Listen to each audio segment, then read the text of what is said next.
안녕하십니까. 근래 우리 사회에서는 소득 불평등이라는 갈등이 심화되고 있습니다. 오늘은 이 문제를 같이 한번 살펴보겠습니다.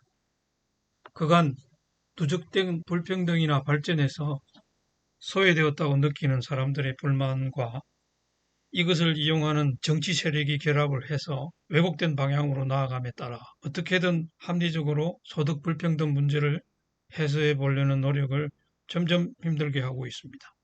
주요한 경향을 한번 보면요. 가정 형편에 따라 교육의 질도 다르죠. 또 부모의 관심과 인적 네트워크가 결국 자녀들의 인적 격차를 만들고 있습니다. 어떤 대학을 나오고 또 노동시장에 진입한 지점이 어디인지가 결국 젊은이들의 인생에 결정적인 영향을 미치고 있는 것 같습니다. 고도성장기에는 분배가 상대적으로 건강할 수 있었는데요. 그 이유는 다음과 같습니다. 첫째, 교육이 빠르게 대중화되었고요. 그로 인하여 산업화 과정의 과실을 국민 대다수가 거둘 수 있게 되었죠. 둘째, 산업화 이전 1950년대 초 토지개혁의 성공으로 인하여 자영농이 광범위하게 창출되기도 했습니다. 셋째는 농촌에 대한 투자를 해서 도시와 농촌 간의 생산성 차이를 억제를 하였습니다. 이 중에서도 가장 중요한 기여 요인은 교육 투자의 확대일 것입니다. 산업 구조가 고도화되어서 부가가치가 높은 일자리가 만들어지는 족족 그 일을 잘 수행할 수 있는 인력이 공급될 수 있었죠. 그리하여 대부분 좋은 일자리에 진입할 수 있었습니다. 나아가 이들이 높은 소득을 창출하게 되고 자녀의 교육 투자와 가구 소비를 늘리게 되고 다시 성장에 기여하게 되는 선순환이 이루어진 것이죠. 1990년대 초반부터 중국과 인도, 동구권의 저생산성 산업이 글로벌 공급망에 거의 동시에 포함되기 시작함에 따라서 우리나라는 경쟁에서 빠르게 쇠퇴하기 시작했습니다.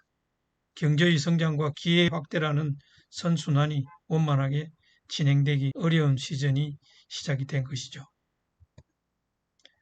세계화로 인한 영향과 국내 산업 발전의 단계적 요인과의 결합이 소득 분배 악화의 주된 요인이었습니다.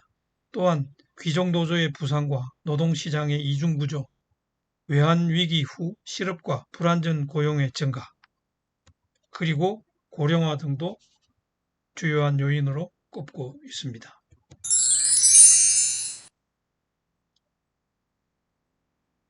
시간당 임금 격차를 표시한 자료를 보겠습니다. 좌측 자료입니다.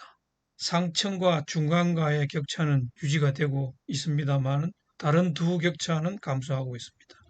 이것은 특히 저임금이 개선되고 있다는 것을 보여주고 있습니다. 이번에는 우측에 시간당 임금의 근로시간을 곱한 월급에 대한 자료를 보겠습니다. 상층과 중간 비율은 큰 변화가 없는 데 반하여 중간과 하층, 상층과 하층의 격차가 모두 증가하고 있습니다. 근로시간이 짧은 단시간 근로자나 간헐적 일용직이 늘어나 노동시장 전체의 근로소득 격차가 늘어나고 있다는 것을 보여주고 있습니다. 두 자료를 같이 해석해 보면은 임금 격차는 개선되고 있으나 일자리 질의 격차, 일할 기회의 격차 등과 같은 근본적이고 본질적인 차원의 격차가 문제인 것 같습니다. 최저임금처럼 단지 시간당 임금을 올리는 것만으로는 소득 불평등이 해소되기 어려울 것 같습니다. 현대 경제에서는 개인의 소득 원천이 임금에만 머물지 않고 다양해지고 있습니다. 따라서 근로자의 임금을 일괄적으로 높이는 것이 소득 불평등의 대책이라는 정부의 주장은 근본적인 대책이라고는 볼 수가 없습니다.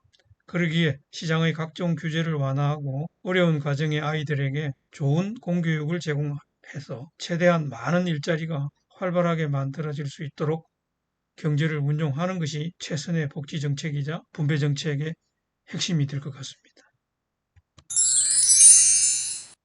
이미 심화된 빈곤과 소득 불평등을 위해서는 이들의 가처분 소득을 늘리는 현금 지원이나 이들을 돌보는 각종 사회 서비스와 일자리 매칭을 강화해야 합니다.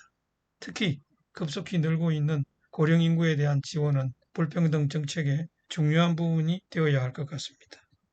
결국 모든 사람들이 동일한 규칙으로 경쟁을 하고 재능과 노력만으로 얼마든지 신규 진입이 가능하도록 사회의 개방성을 유지하는 것이 최고의 분배 정책이자 성장 정책입니다.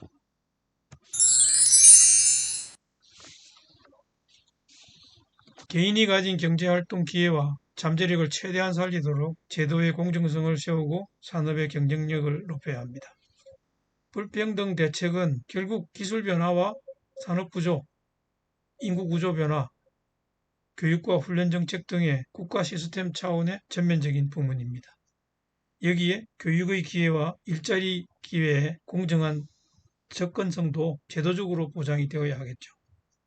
좋은 일자리나 능력이 있는 부모, 좋은 학벌 등과 같은 기득권이 전혀 없는 사람들도 스스로의 능력과 노력으로 원하는 곳에 갈 수 있는 그러한 사회가 되어야 할 것입니다.